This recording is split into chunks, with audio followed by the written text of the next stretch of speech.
I'm here with Chad Meister, who is professor at Bethel College, and we're going to talk about apologetics. In particular, just starting off with defining apologetics for some of our viewers at home who are thinking, what is apologetics? Fill that in for us. Yeah, that's a good question, because oftentimes when I use the term with friends or students, they think, oh, I'm apologizing, but that's actually not what it means. So apologetics has a long history. It goes way back to the early Greeks. It comes from a Greek term, apologia, which means giving a defense. So for example, Socrates had to give a defense for his life in a court. And that idea of giving a defense has been used then throughout history in the West, in particular in Christianity, but also in other religious traditions, for giving a defense or reasons for why we believe what we believe. And you can see this idea of apologetics going all the way back to the first century, even in the Bible itself, where the Apostle Paul and Peter are giving reasons for why they believe what they believe. Over and over again, you see this happening in the Bible. And giving responses to those who have objections to the Christian faith, and giving a solid case for faith. So it's been going on for a long time. And all through the centuries, by the way. Yeah, all through the centuries. You can see Christian apologists defending the faith. Yeah, and many pastors saw their role to be apologists in the early church, and we're doing that. So what are some trends, though? What's going on now? What are some things that are changing in apologetics? So we live in a very globalized culture now, in the United States especially. Globalization is on the rise. Pluralism is on the rise. We live in the most pluralistic country in the world here in the United States. And given that kind of context, globalization, pluralism, how we engage in apologetics, I think, needs to change, and it is beginning to change. I think one of the changes that's happening, and I'm hoping that it happens even more so, is that we become more irenic. That is, that we are listening to people, that we're being respectful as we do it. This isn't always the case in apologetics. Oftentimes, it seems like apologetics attracts people, at least sometimes, who like to argue, like to debate, and like to win as well.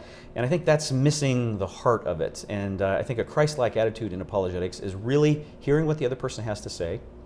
For several reasons. One, they may, well, if we don't know what they're really objecting to, then we can't give a very effective response to that. So I think that's one reason.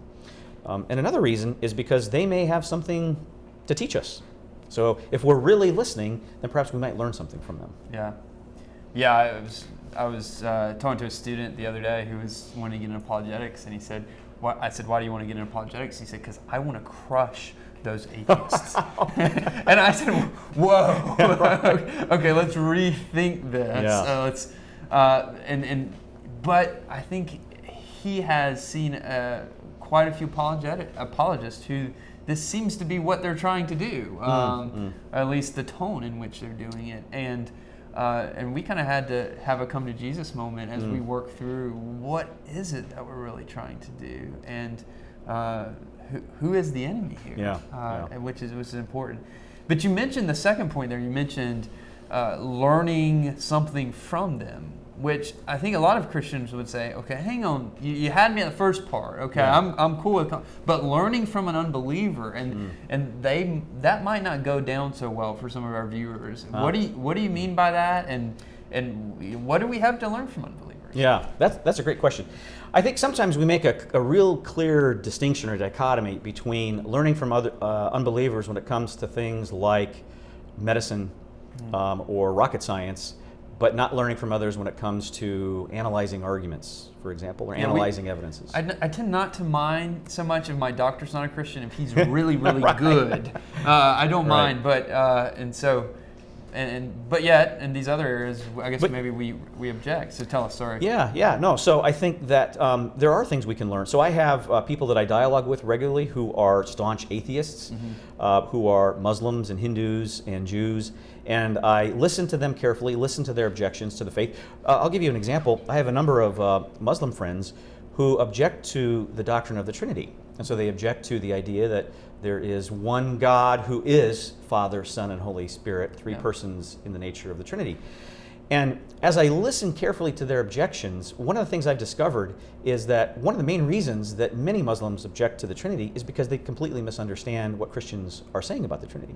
Now, sadly, many Christians misunderstand what they're saying about it, right? But they hear us saying that we believe in 3 gods. And so making it very clear that we're saying we don't believe in 3 gods, we believe in one God. And within the nature of that one God are 3 distinct eternal persons.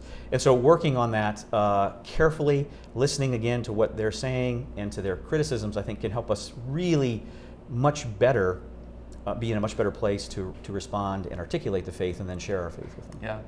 Yeah, and I think also, I would say that there's more than one argument for Christianity. Mm-hmm. And then there's various forms of arguments for Christianity. So to say to a non-believer, to listen to them, and perhaps perhaps this particular argument for Christianity isn't very good. Mm-hmm. Perhaps we need to let go of that one. Perhaps we need to adopt different. I'm willing to concede at certain points. Well, maybe I need to rethink that particular argument, but it doesn't mean the whole building crumbles. Right. And so seeing Christianity as having various valuable arguments attached to it that and even the way we come to faith isn't simply by one thing, but we see all of these arguments that come together to have such a compelling case for Christianity. Yeah, that's an excellent point. I think related to that too, and part of the kind of new direction, is realizing that Christianity perhaps is bigger and broader than our own particular understanding of it, right? So that doesn't mean we can't believe it and defend it, but I think it also says, as a humble person, as a humble follower of Christ, we say, Christians might disagree on this issue. And what I think is really important is the gospel, for example. Yeah. And that God exists, for example, that Jesus rose from the dead. Let's focus in, when we're doing apologetics, on the really important issues about our faith. There are tangential issues that, they're more or less important, but what's the essence of our faith? And if we focus on those, I think we'll make much more headway here. Yeah, one of the biggest mistakes I see is when students or anyone focuses on the peripheral matters. And they want to argue with a non-believer about peripheral matters and say, okay, what's the core? What is, as C.S. Lewis wrote, what is mere Christianity? And I think that's a better approach moving forward. When we come back on next segment, I want to ask you more about interacting with atheists, because I think you'd have a lot to teach us about that.